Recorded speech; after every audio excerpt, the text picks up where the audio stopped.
Welcome back, guys. I'm continuing my playthrough, walkthrough, however you want to call it, of Harry Potter and the Philosopher's Stone on the PC. And I'm doing these first, I don't know how many videos is going to be. I'm doing these all in one day. So, I don't think I'm going to post it all in one day. I think I'm going to spread that out. But I am recording these in one day until I say otherwise. I mean, I'll point out when I'm not. And speaking of that, a callback to my first Lego Saga video. I need to get some more coffee after this. And it's funny, I said at the end of... I forgot this room. But I said at the end of my last video, I was wrong, I misquoted the movie.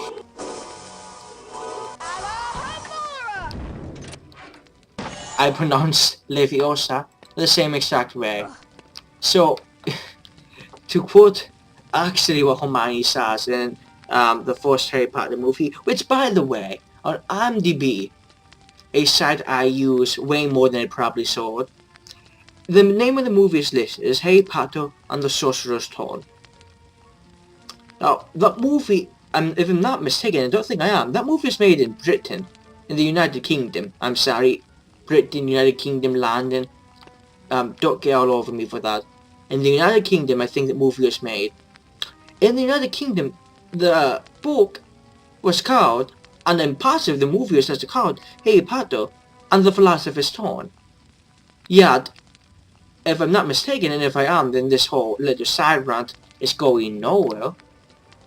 I mean, IMDb usually is pretty good at listing the common name, especially I'm a US person, so it lists the name of the movie, the common US title, then underneath it in smaller font, and it's grey and not bordered, they list its actual official name. Although how they decide these official names, I don't know.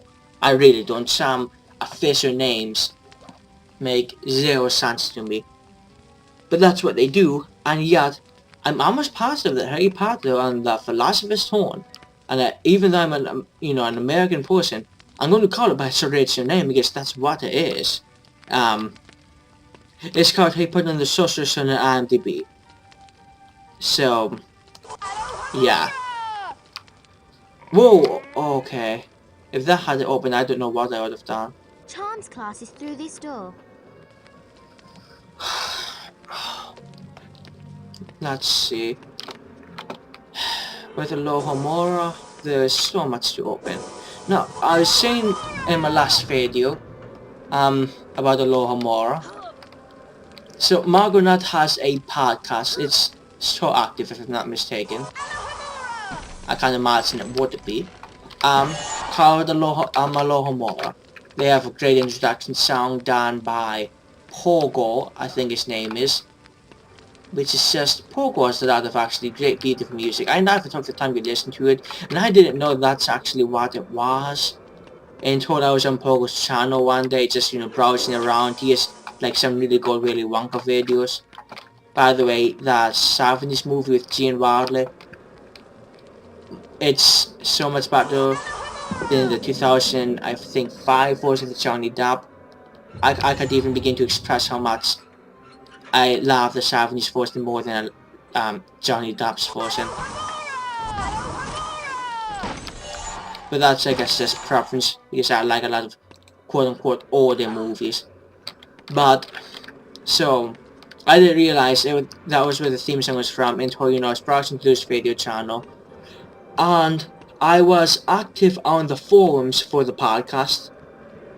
I only joined the forums during book 4, and I joined the thing right as they were starting chapter I want to say 8 of Goblet of Fire.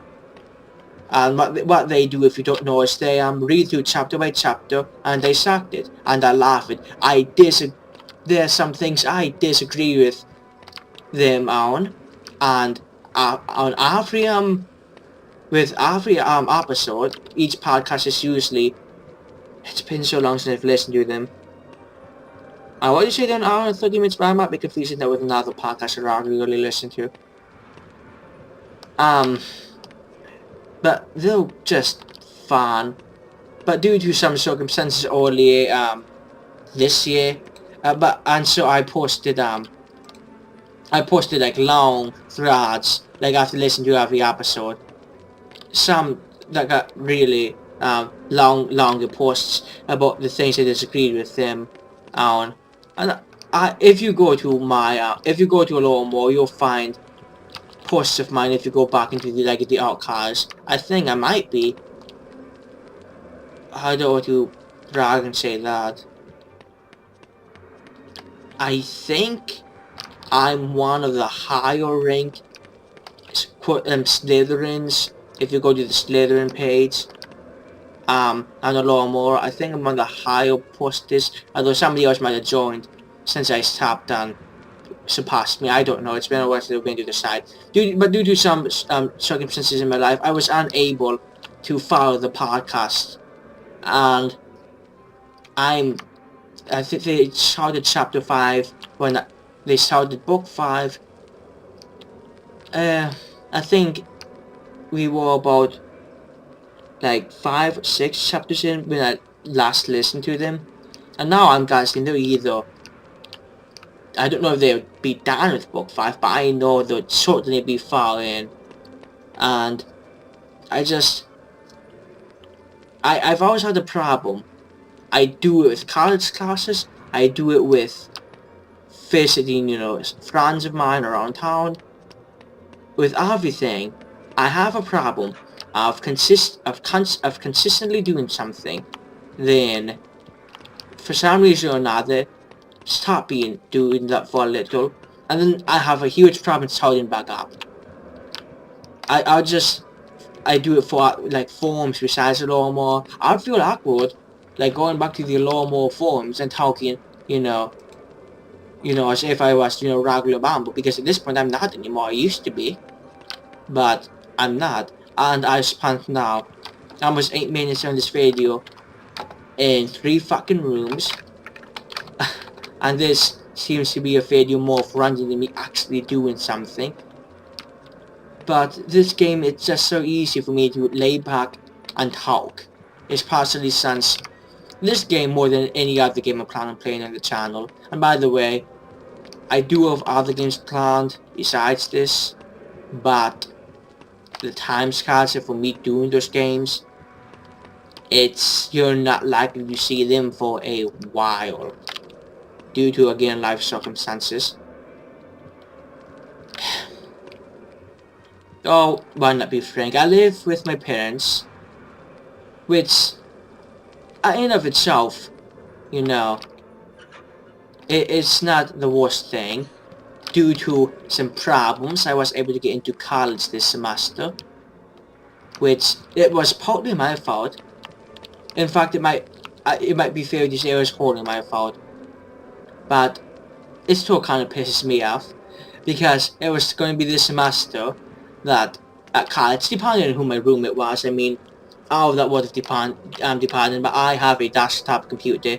I usually, for a lot of the time, stay in my room, do stuff on my computer. It's just the kind of person I am, and I've had 3 previous roommates, and all of them have been the people who don't stay in their rooms. Almost nobody seems to have a desktop computer anymore. Everybody, if they have a computer at all, they have a laptop, which, is fine, but I've always used a desktop, and I think even nowadays, gold laptops are so more money than I'm willing to spend when I have a perfectly good computer I can use. So, I've wasted so much time talking. You know what? I'll just make this whole video just the background scenery of me talking, because I get in there, he's going to talk for about 30 seconds, he's going to give me a spell. It's going to take me probably multiple times to get it done, and I'm not going to be able to get it done. I want to keep all these videos about 14, no longer than like 14 minutes in January. Some are going to go over, but so anyway, me living with my parents, I can, well, live with that. I'm not, you know, outraged about it. But the problem is, my computer in the place of the household is in, well, what I call the dining room, which it's probably unfair to call it the dining room because my living room and the living room and dining room of the household might as well be the same room, but there is a little I don't even know, I'm not an architecture person, I don't know what to call it. There's an archway that divides them. So I claim they're different rooms, but really they might as well just be one room. So it's a 2-story house. My computer is down here in the dining room, which again, you know, in a normal household my parents would walk. Actually, to be fair, I should be walking, I realized this. But because I'm so insistent on getting into college this next semester, I haven't been looking for a job, which probably says a lot about my life priorities, and it doesn't say anything good about them. But I do not have a quote-unquote normal family because both my parents are disabled. My mother did recently get herself a job as a checkout clerk, which I mean, forget even things related to my life. I'm happy for her that she got herself a job.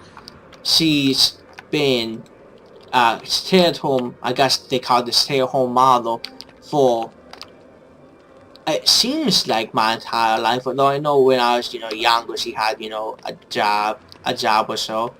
But for the last like I'm 20, I want to say for the last like at least 13 years or more she's not had a job. And so I'm happy for her that she now does have a job. I would myself maybe get a job at, you know, as something in you know, I don't know about checkout clerk, because I'll be quite frank, I'm not really sociable. You could probably get that from me staying in my room at college. But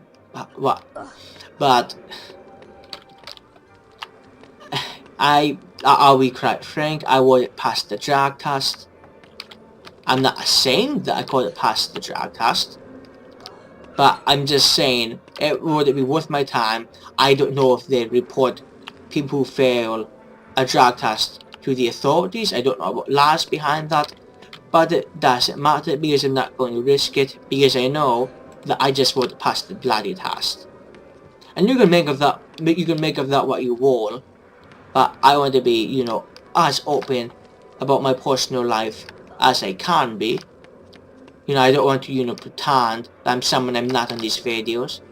And this entire video has probably been boring for you, but I hope you've learned more about me, good or bad.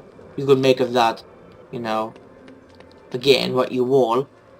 So, I'm saving and I'm stopping the video, and in this next video, I will talk a lot less. I can promise you that. See you guys later.